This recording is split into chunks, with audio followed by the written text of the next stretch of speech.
कि मोहब्बत एक एहसासों की पावन सी कहानी है।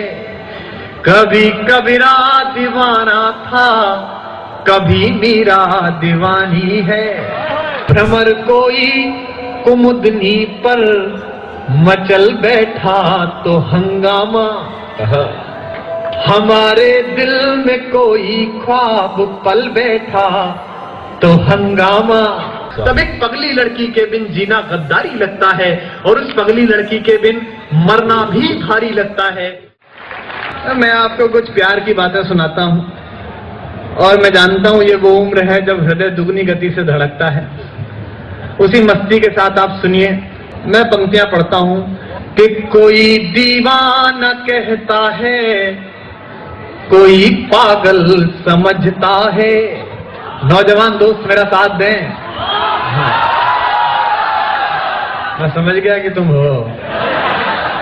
कोई दीवाना कहता है, कोई पागल समझता है, मगर धरती की बेचैनी को बस बादल समझता है। क्या बात है।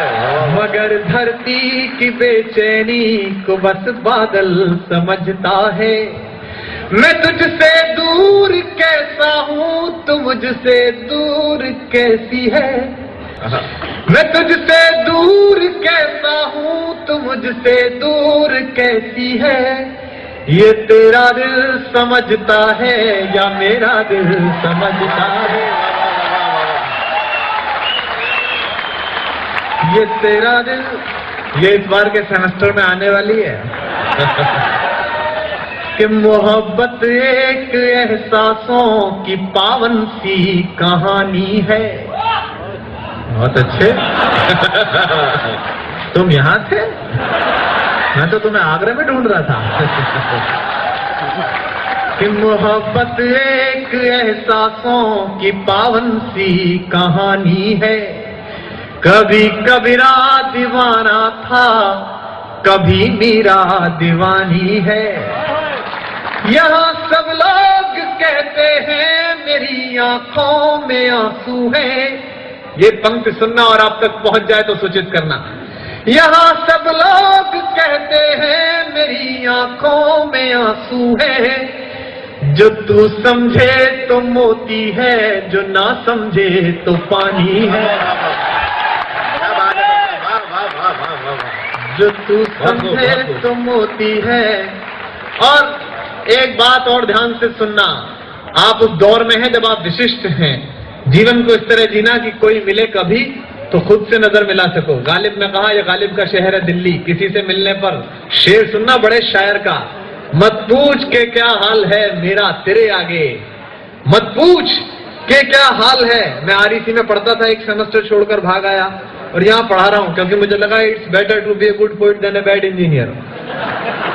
गालिब ने कहा, मत पूछ के क्या हाल है मेरा तेरे आगे, तू देख के क्या रंग है तेरा मेरे आगे। क्या बात। सब पंक्तियां सुनना कि समंदर पीर का अंदर है लेकिन रो नहीं सकता। समंदर पीर का अंदर है लेकिन रो नहीं सकता। ये आंसू प्यार का मोती है, इसको खो नहीं सकता।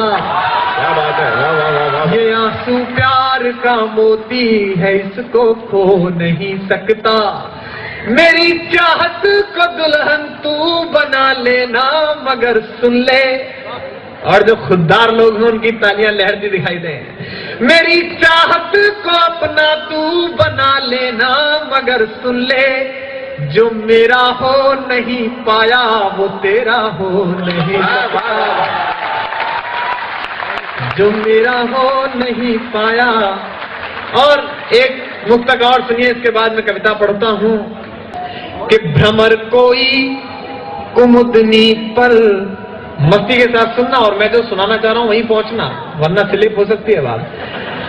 भ्रमर कोई कुमुदनी पर मचल बैठा तो हंगामा, हमारे दिल में कोई ख्वाब पल बैठा तो हंगामा। अभी तक डूब कर सुनते थे सब किस्सा मोहब्बत का, अभी तक डूब कर सुनते थे सब किस्सा मोहब्बत का, मैं किस्से को हकीकत में बदल बैठा तो हंगामा, मैं किस्से को हकीकत में बदल बैठा तो। एक प्यार की गीत सुनाता हूं। मावस की काली रातों में दिल का दरवाजा खुलता है। ये ऐसे जैसे मैं आपके बारे में बात कर रहा हूं, चाहे T5 में रहते हो चाहे बॉय हॉस्टल में रहते हो।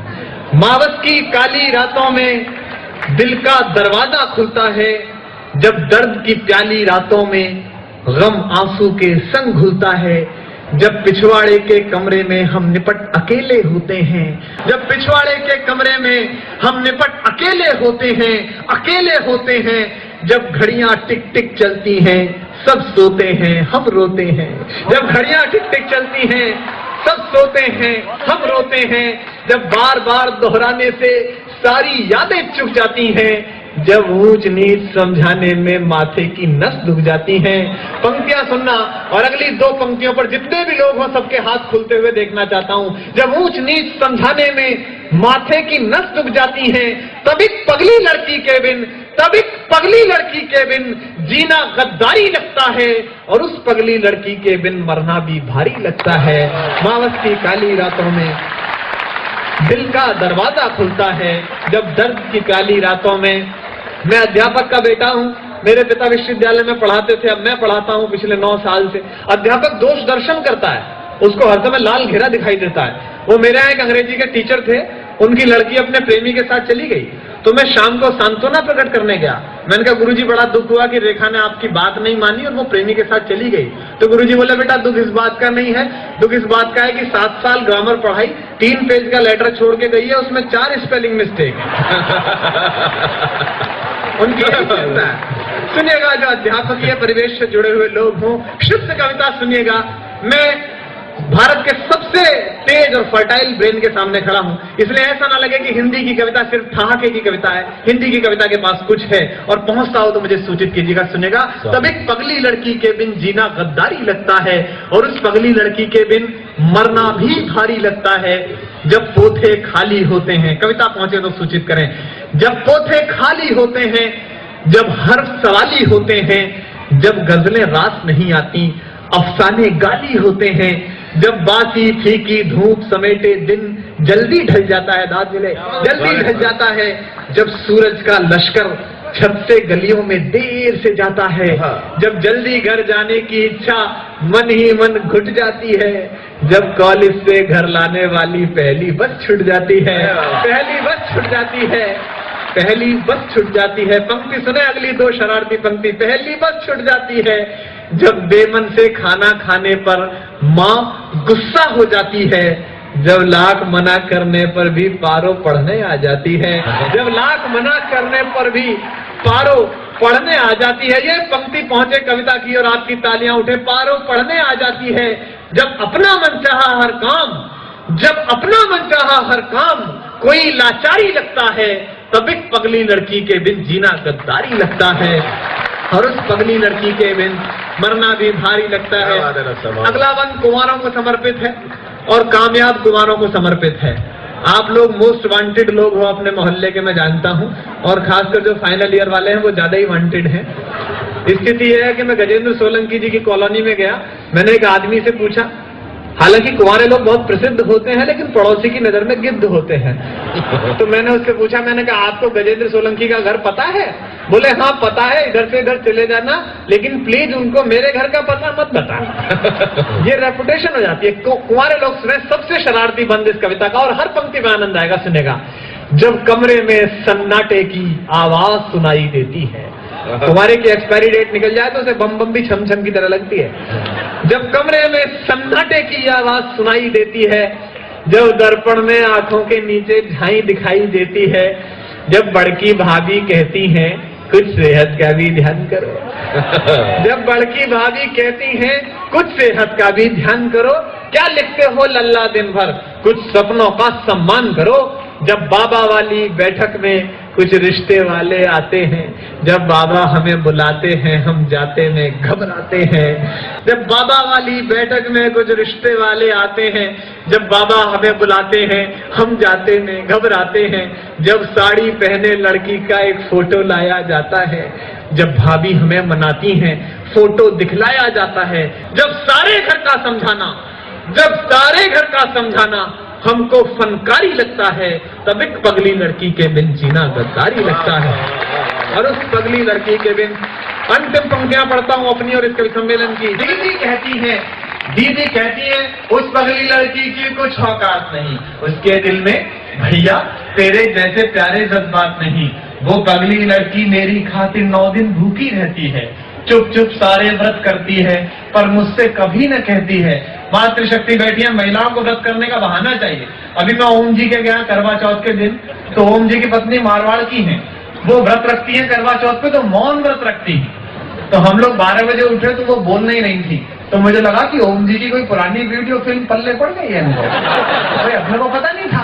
तो मैंने ओम जी से कहा यार ये खाना क्यों नहीं खा रही है भाभी? और वो बोले कम वक्त आज खाना क्यों खाएगी, आज ये भूखी रहेगी, इससे मेरा स्वास्थ्य सुधरेगा।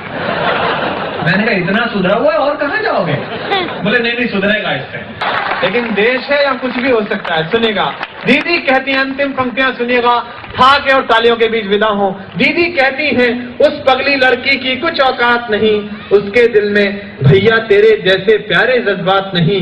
वो पगली लड़की मेरी खातिर 9 दिन भूखी रहती है, चुप चुप सारे व्रत करती है, पर मुझसे कभी न कहती है।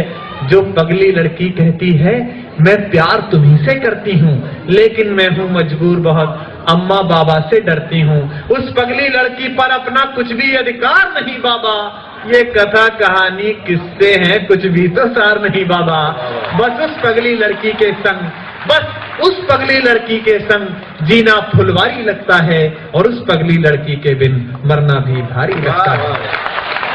कि कोई दीवाना कोई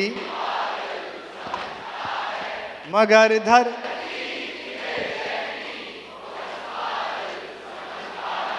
मैं तुझसे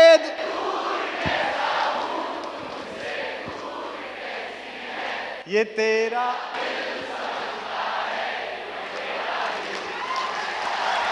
वाह।